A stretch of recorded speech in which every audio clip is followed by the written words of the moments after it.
चिकित्सा और स्वास्थ्य विभाग राजस्थान सरकार के द्वारा आयोजित पूज्य सिंधी पंचायत सांगानेर और सिंधु समाज वेलकम ग्रुप सांगानेर के तत्वाधान में 7वां वैक्सीन शिविर संपन्न किया गया।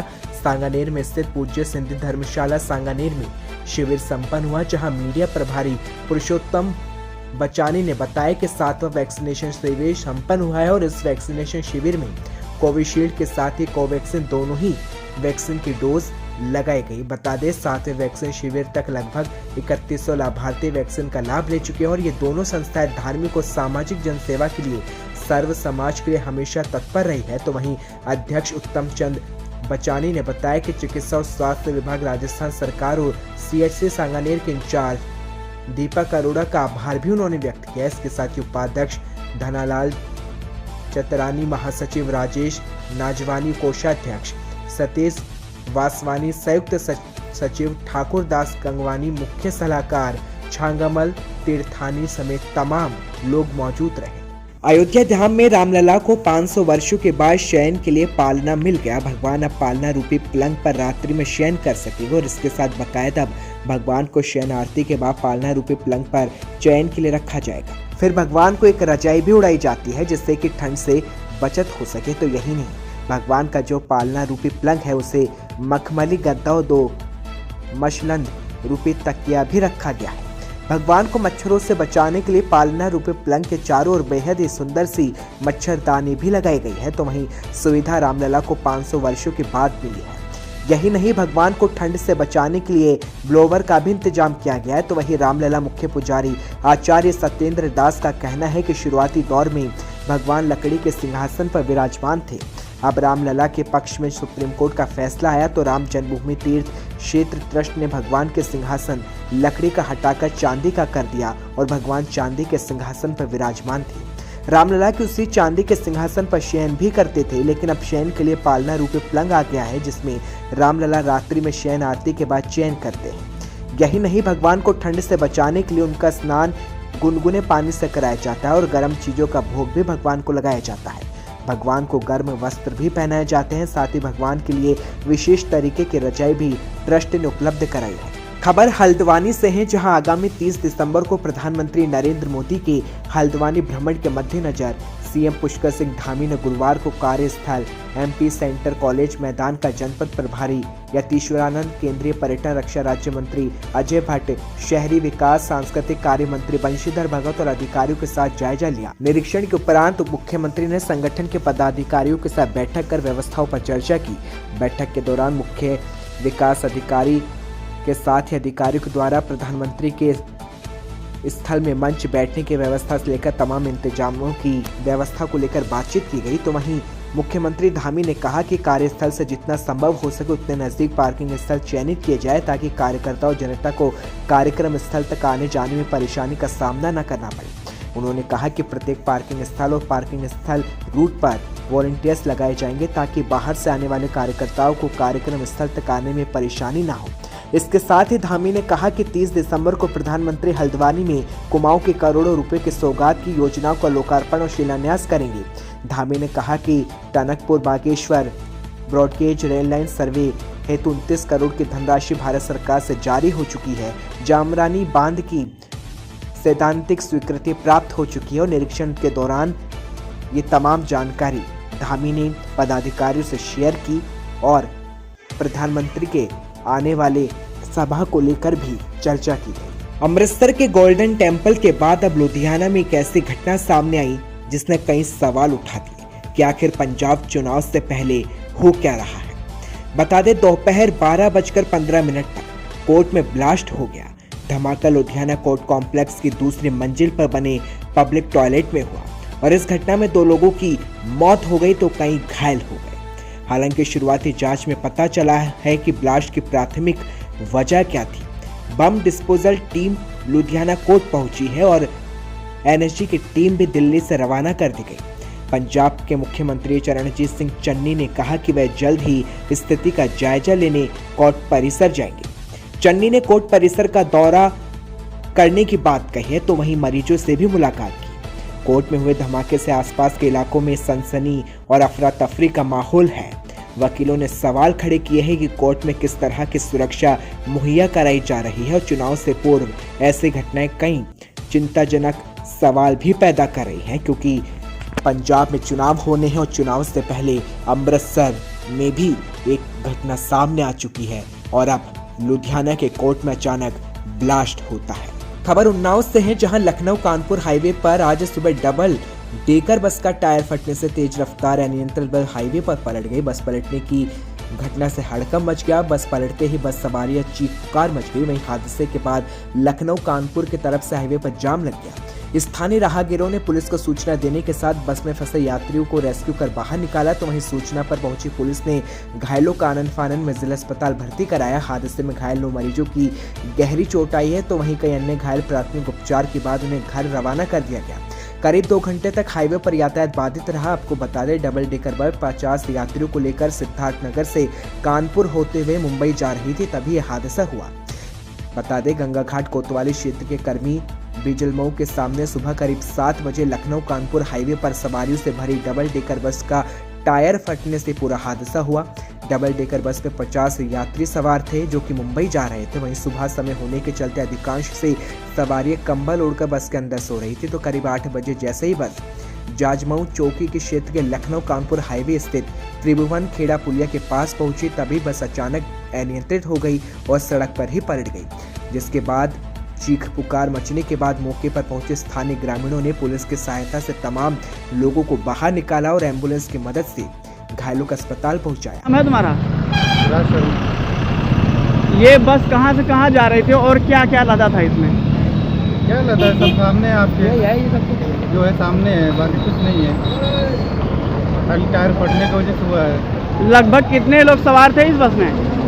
ये अंदाजा तो नहीं बता सकता, क्योंकि सीट बाई सीट ही थे। लगभग वैसे जितना सीट होगा उस हिसाब से आदमी है। खबर बेतिया से है, जहां नगर निगम के निवर्तमान सभापति ने स्टेशन चौक रेलवे स्टेशन बस स्टैंड में ठिठुरते गरीबों को कंबल उड़ाया। इसके साथ ही गवर्नमेंट मेडिकल कॉलेज के आधा दर्जन वार्डों के 5 दर्जन से ज्यादा गरीब मरीजों को भी कंबल उपहार में दिया गया। तो वहीं इसी दौरान सभापति ने कहा कि ओस की कपकपाती ठंड बिना गर्म कपड़ों के ही खुले आकाश के नीचे झेल रहे गरीबों को कंबल उड़ाने का सुख बहुमूल्य है। उन्होंने ये भी कहा कि बुधवार को उन्होंने अपने परिवार और निजी स्टाफ के सहयोग से 100 से भी ज्यादा गरीबों तक पहुंचकर उनका आशीर्वाद और स्नेह प्राप्त किया। उन्होंने बताया कि स्टेशन चौक पर खुले आकाश के नीचे पड़े कुछ ऐसा है। गरीबों को कंबल उड़ाने के बाद रेलवे स्टेशन परिसर, बस स्टैंड, कविवर, नेपाली चौक, सर्किट हाउस रोड का भ्रमण करते हुए गवर्नमेंट मेडिकल कॉलेज भवन के 5 मंजिला भवन में स्थापित आधे दर्जन वार्डों में भी 5 दर्जन से भी ज्यादा ऐसा है मरीज और कम कपड़ों में दिखे रहे उनके परिजनों को भी कंबल बांटे गए। वायरल वीडियो जिला अस्पताल के कमरा नंबर 10 में संचालित दंत चिकित्सा विभाग का है। यहाँ डॉक्टर की अनुपस्थिति में एक प्राइवेट मेडिकल कंपनी की MR मरीजों को दवाइयाँ लिख रही है। बकायदा सरकारी रजिस्टर पर उनकी एंट्री भी कर रही है। दरअसल यहाँ गरीब मरीजों को प्रोटीन पाउडर और प्रोटीन सिरप लिखकर कमीशन का मोटा खेल खेला जा रहा है और इस वीडियो में महिला MR के साथ डॉक्टर साहिब की सहायिका भी मौजूद नजर आ रही है। पूरी घटना मथुरा की बताई जा रही है, लेकिन इसको लेकर अब क्या वाकई में स्वास्थ्य विभाग कोई जानकारी दे पाएगा? सर, एक वीडियो वायरल हो रहा है जिला अस्पताल का दंत चिकित्सा विभाग का, जिसमें एक MR डॉक्टर की बजाय एक MR दवाएं लिख रही है। नहीं, मेरे तो ये संज्ञान में नहीं है और मैं तो डेली निरीक्षण करता भी हूँ OPD का, इंडोर का। तो कभी जो अभी आप लोगों ने दिखाया तो मेरे को तो ये लड़की एक बैठी हुई ज़रूर दिख रही है, मगर मेरे संज्ञान में ना आज से पहले अभी तक आया ना इस प्रकार की कोई लड़की को वहाँ पे मैंने डॉक्टर साहब की बगल में कुर्सी पर बैठे हुए देखा, अभी तक नहीं देखा मैंने। और आप लोगों ने दिखाया तो मैंने संज्ञान ले ही लिया। आप ये समझिए इसको, मैं इसकी इंक्वायरी कमेटी गठित करके करवाता हूँ, मालूम करता हूँ कि ये लड़की कौन है और क्यों बैठी है। सर, अक्सर एक समस्या और आती है कि बाहर की दवाएं लिखी जाती हैं, खासतौर पर उन कंपनियों की दवाएं लिखी जाती हैं जिनकी दवाएं बेहद महंगी हैं। ये मेरे बिल्कुल सख्त निर्देश हैं, शासन की मंशा के बिल्कुल विपरीत हैं। ये यदि एक भी मामला मेरे संज्ञान में आया तो मैं कड़ी से कड़ी कार्रवाई करनी पड़े उससे बिल्कुल नहीं चूकूँगा। मेरे अस्पताल में मरीजों के लिए सारी दवाएं उपलब्ध हैं, कि किसी भी दवा की कोई कमी नहीं है। सरकार के द्वारा हमें पर्याप्त मात्रा में दवाएं दी जा रही हैं। यदि कोई भी चिकित्सक या कोई अन्य व्यक्ति यदि बाजार की दवा लिखते हुए मैंने पकड़ा या मेरे संज्ञान में आया तो मैं उसके खिलाफ सख्त से सख्त कार्रवाई खुद भी करूंगा और शासन को भी लिख दूंगा। खबर तेलंगाना से है, जहां तेलंगाना में एनटीपीसी रामागुंडम ने अपनी 100 मेगावाट की फ्लोटिंग सोलर पीवी परियोजना के लिए 22/12/2021 से 20 मेगावाट के वाणिज्यिक क्षमता के दूसरे हिस्से की घोषणा की और इसके साथ ही 17.5 मेगावाट का अतिरिक्त है जो कि 28/21 से प्रचालन में है और इसके साथ एनटीपीसी रामागुंडम अब तक कुल 37.5 मेगावाट परिचालन क्षमता के साथ भारत का सबसे बड़ा फ्लोटिंग सोलर पीवी स्टेशन तैयार कर चुके हैं और इस परियोजना में अनूठी पहल की गई है। अनूठी यह है कि inverter, transformer, HT panel, Skoda सहित सभी विद्युत उपकरणों भी फ्लोटिंग फेरो सीमेंट प्लेटफॉर्म पर बने हैं और इस प्रणाली की anchoring gate weight concrete box के माध्यम से बॉटम एंकरिंग है। वहीं अब तक प्रत्येक 2.5 मेगावाट के 40 ब्लॉकों में 15 को वाणिज्यिक संचालन के लिए तैयार और चार्ज किया गया था और प्रत्येक ब्लॉक में एक फ्लोटिंग प्लेटफॉर्म और लगभग एक सरणी बनी हुई है, तो वहीं 11,200 सौर मॉड्यूल भी बने हैं। NTPC Ramagundam is setting up a 100 megawatt floating solar on its balancing reservoir. Today, we have declared 20 megawatt of its capacity as commercial. In the last week of October, खबर आगरा से है, जहां यूपी चुनाव को लेकर लगातार जनता की अलग अलग प्रतिक्रिया देखी गई है, तो वहीं यूथ और व्यापारियों ने अपनी बात रखी है, राय दी है। महंगाई और नारी सुरक्षा को लेकर समाज सेवी मनोज अग्रवाल ने भी अपनी राय बताई है। जो विकास की बातें बोली जा रही है कि सिर्फ झूठे वादे किए हैं बीजेपी सरकार ने, विकास नहीं हुआ, इसके बारे में क्या कहना चाहेंगे आप? बच के काम भी होता है, कोई पार्टी के खिलाफ होगा, उनको विकास हुआ वो तो नहीं दिखाई देगा। लेकिन ये जनता जानती है, आयुष्मान कार्ड बन रहे, चाहे वो मोदी सरकार की तरफ से हो, कैसा भी हो, लेकिन सरकार जानती है आयुष्मान कार्ड बन रहे, तमाम योजना आ रही हैं और राशन मिल रहा है लोगों को। लॉकडाउन में लोग परेशान रहे और पूरा समय राशन मिला लोगों को और भी राशन मिल रहा है। तो ये समाज सेवी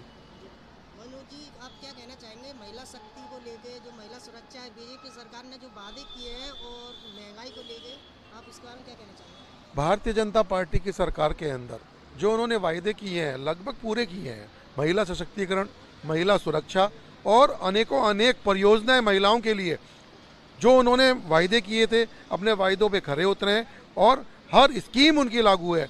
माताओं बहनों को उन्होंने सिलेंडर दिए, चूल्हे दिए, सुरक्षा प्रदान करी, सब कुछ किया है। शिक्षा पे उन्होंने दिया, स्वास्थ्य पे उन्होंने किया है, सारे कार्य पूरे हो रहे हैं। जो विपक्षों द्वारा जो महंगाई को लेकर रोना रोआ जा रहा है, उसके बारे में क्या कहना है आपका? विपक्षों के द्वारा महंगाई तो विपक्षी बोलते रहेंगे। महंगाई जब कोरोना काल जो पूरे वर्ल्ड के अंदर, पूरे विश्व के अंदर इतनी बड़ी महामारी के रूप में आया, भारत देश उससे उभरता हुआ और विकास की तरफ अग्रसर है, तो कहीं ना कहीं थोड़ी बहुत महंगाई तो आएगी। आने वाले दिनों में ये महंगाई भी खत्म हो। खबर उन्नाव से है, जो उन्नाव में जंगली जानवर के हमलों से 2 किसान घायल हो गए। बता दें, खेतों में रखवाली के दौरान किसानों पर यह हमला हुआ। दोनों किसान गंभीर रूप से घायल हो गए, जिन्हें अस्पताल में भर्ती कराया गया। तो वहीं एक किसान की मौत से ग्रामीणों में लगातार दहशत है। तो वहीं आपको बता दें, 3 दिन पहले हसनगंज क्षेत्र में किसान पर हमला हुआ था। घटना की सूचना पर गांवों के पास की पुलिस बल मौजूद था। ओरास थाना क्षेत्र के रामपुर गडोवा गांव की पूरी घटना बताई जा रही है। जानवर का पता लगाने को लेकर वन विभाग की टीम लगातार पहुंची है, लेकिन अभी तक जानवर की पुष्टि नहीं हुई है कि आखिर गांव में किसानों पर हमला करने वाला जानवर कौन है और किस तरह से हमला किया जा रहा है।